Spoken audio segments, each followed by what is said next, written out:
बहुत चर्चा चल रही है। मैंने देखा सोशल मीडिया, नए नए मीडिया के रूप आए हैं, मैं खुद भी नहीं समझ पाता हूं। मैं यदि माइनर होता 1995 में तो मेरे को जेल में रखता क्या, बाल सुधार गृह में रखता। 1995 में मैं जेल में रहा और ये सारे मामले कोई नया नहीं है। मैं लोअर कोर्ट लड़ा हूं, हाई कोर्ट लड़ा हूं, सुप्रीम कोर्ट लड़ा हूं, सब बार लड़कर जीतकर यहां बैठा हूं, कहीं कहीं दिक्कत नहीं। जो आदेश सुप्रीम कोर्ट का होता है, न्यायालय का होता है, वही करता हूं। और डिग्री में आप भाई पीछे छूट गए।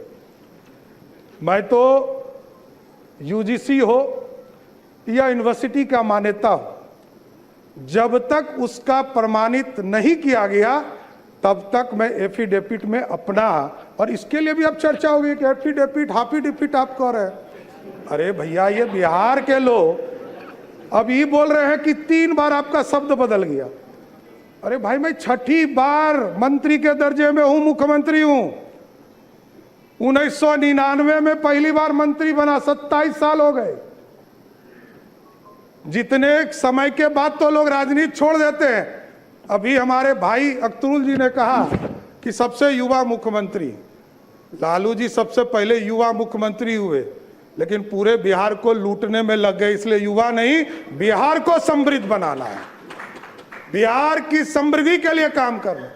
बिहार में नीतीश कुमार जी और प्रधानमंत्री जी ने जो संकल्प लिया है, 1 करोड़ लोगों को सरकारी नौकरी और रोजगार देना है, इस वादे पर काम करना है।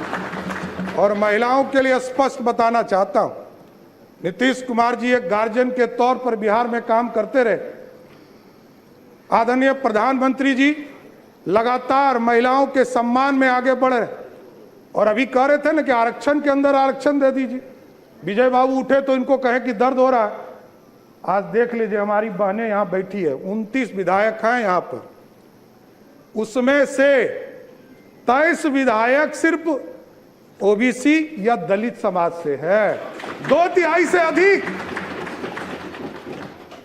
जब आरक्षण होता, आज यदि संसद में बिल पारित हो गया होता तो यहां 29 नहीं, 122 विधायक जीतकर हमारी बहनें आएंगी। यह व्यवस्था चाहते हैं मोदी जी, और नीतीश कुमार जी ने तो इसके लिए किया, इसके लिए किया। 2006 में जब कानून बना रहे थे पंचायती राज के अंतर्गत, तो 50% महिलाओं को आरक्षण दिया, और 50% महिलाओं को आरक्षण दिया तो आपको जानकर खुशी होगी कि आज के तारीख में नगर निकाय में और पंचायती राज में 59% महिलाएं चुनाव जीतकर आ रही है। मतलब 50 से 59 हो गया।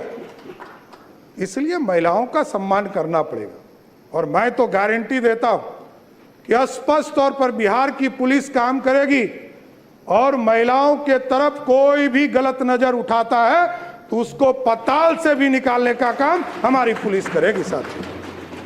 और बिहार में सुशासन, लगातार कई साथी हमारे काम करते रहे।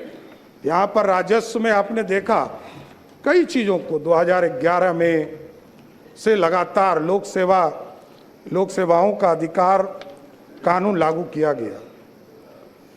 बिहार भूमि पोर्टल शुरू किया गया, ई मोटेशन की सुविधा शुरू की गई। उसके बाद दिलीप जायसवाल जी आए, उन्होंने इसको आगे बढ़ाया, ई परिवहन को। विजय सिन्हा जी आए, उन्होंने ई मापी की व्यवस्था कराया। राजस्व न्यायालय में ई कोर्ट की व्यवस्था कराया। संजय सरावगी जी थे, इसको पूरा डिजिटल कराने का काम किया। लेकिन जरूर आश्वस्त करता हूं साथियों, आपने मौका दिया है 3 चीजों को, ब्लॉक, अंचल और थाना, इसको मेरा सीएमओ इसको पूर्ण रूप से देखेगा और बिहार की जनता को पूर्ण रूप से सारी सुविधा मिल सके, इसकी सुनिश्चित करने का काम किया जाए। इसलिए पूरे बिहार की चिंता लगातार आदरणीय नीतीश कुमार जी के नेतृत्व में होता रहा है। प्रति व्यक्ति को दुगना आय हो सके, इसकी चिंता करना है। तेजी से औद्योगिक विकास हो सके, इंडस्ट्री को आगे बढ़ा सके। और आपको जानकर खुशी होगी लोग कहते हैं कि इन्वेस्टमेंट कहाँ है। मैं बताना चाहता हूं, 2024 के 28 जनवरी को हम लोगों ने ओथ लिया आदरणीय मुख्यमंत्री नीतीश कुमार जी के साथ।